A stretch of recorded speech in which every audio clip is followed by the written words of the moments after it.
And I would do anything to keep you out. One, how tall are you, Mr. Rollins? What kind of question is that? Wait a minute! Who are you? One of the major elements we have to love about the Power universe is the ability for the writers to connect backstories and create this universe where we could have crossovers like Tommy coming over to Ghost, Blanca Rodriguez and Jenny going over to Force, and who knows what we could see in the future. For example, Tariq St. Patrick going over to Chicago. So one thing that has my spidey senses tingling, which I raised in my episode breakdown, was how Davis killed a cop's brother when he was 21. And could this be something that could tie into the wider Power universe in Raising Kanan? So in this video, we're going to be looking at the unsolved mystery of who Davis killed, a series which I started in the Power off season where we broke down unsolved mysteries from Power. So we're going to be looking at this potential Easter egg that the writers may have left for Davis's backstory, but also what it means for his immediate future in Power Book 2 Ghost Season 3.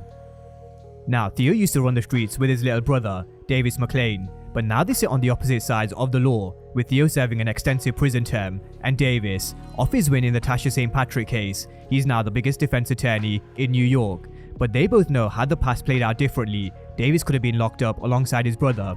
But Theo questions if his guilt is enough for Davis to keep his promise. Now, this was the character description we were given before Season 2 on Theo, and it did give us a hint. Davis was actually behind the manslaughter, and that became even more apparent as we ran through Season 2. When we saw Davis visit Theo in prison, he told him that he hired Cooper Saxe to help him get him out, but where we were also given key information into how Theo's sick, something I'm going to come back around to in just a moment. But one of the major key clues was how the actual killer was 4 inches taller, and that was of course Davis. Now, someone else clearly committed the manslaughter. The prosecutors suppressed evidence that indicated the actual assailant was at least 4 inches taller than Theo Rollins. Now, these are two brothers who will clearly do anything for each other, and both of them made that clear in Season 2.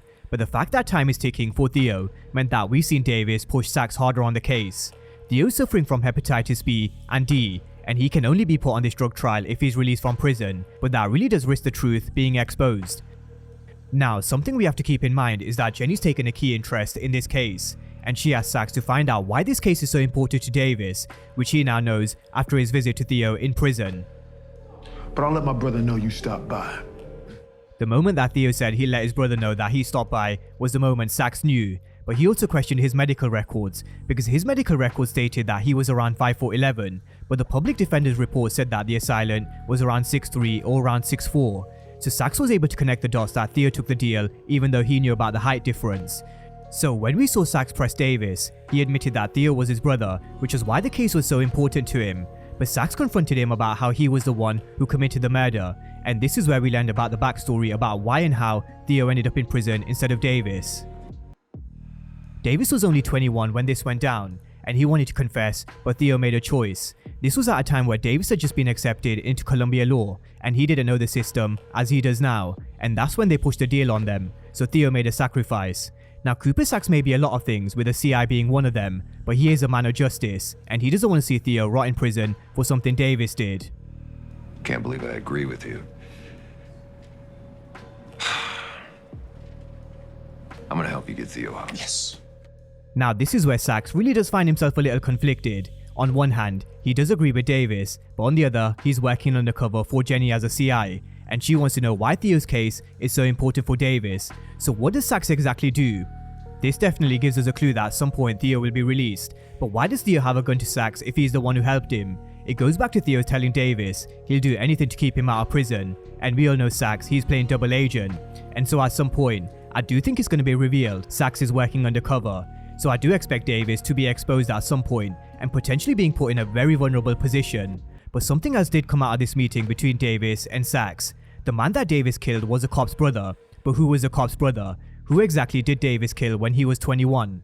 I recently mentioned dialogue like this is key in Power. They definitely dropped little hints like Davis saying he has a brother in Season 1, to then being introduced to him in Season 2, and there are definitely countless of other examples. So could we learn more about who Davis put 6 feet under, and could this be a way in which they tie Ghost to Raising Kanan? Could we hear about two guys running the streets together who were Davis and Theo, who accidentally killed a cop's brother? It certainly would be one way they could cross over the two shows, but it definitely leaves a mystery at this moment of time around who Davis did kill, and could they have any significance in the Power universe.